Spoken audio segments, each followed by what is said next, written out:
If you own a vehicle, there's a good chance that you've seen this tire pressure indicator come on. It usually means that one of your tires does not have enough air in it. Now, is there a time of year where you're more likely to see this indicator come on? The internet says that's the winter. But is it true or not? That's just what the internet says.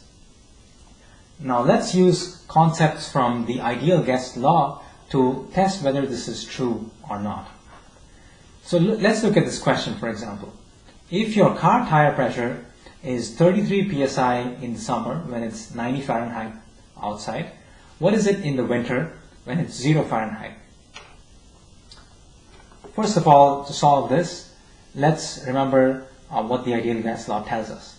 Ideal gas law tells us that the pressure times the volume is proportional to the temperature. And the constant of proportionality in Fluent is the number of moles N times a constant R. We're not going to be needing this volume or this constant value as we just need to find the pressures and we have the corresponding temperature information. So I'm going to call this pressure in the summer as P1, and we know that P1 is 33 psi. The temperature 1 for the summer is 90 Fahrenheit, and remember we need to convert that first to Celsius.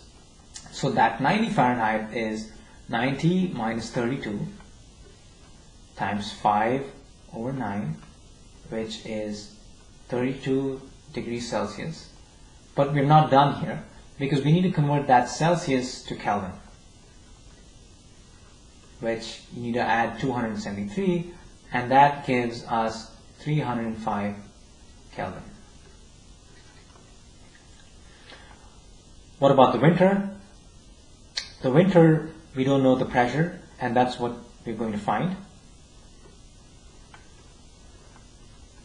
The temperature in the winter is 0 Fahrenheit, which going through the same exercise is 0 minus 32 times 5/9, and that is negative 18 degrees Celsius, which adding 273, that gives us 255 Kelvin.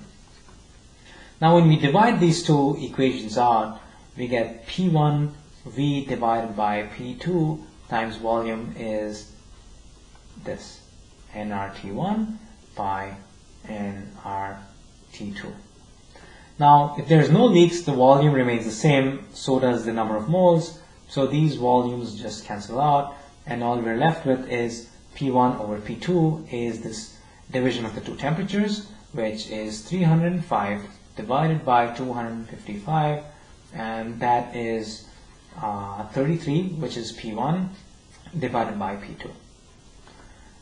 And now through cross multiplication we can find P2, which is 33 times 255 divided by 305, and putting that in the calculator we get 28 psi.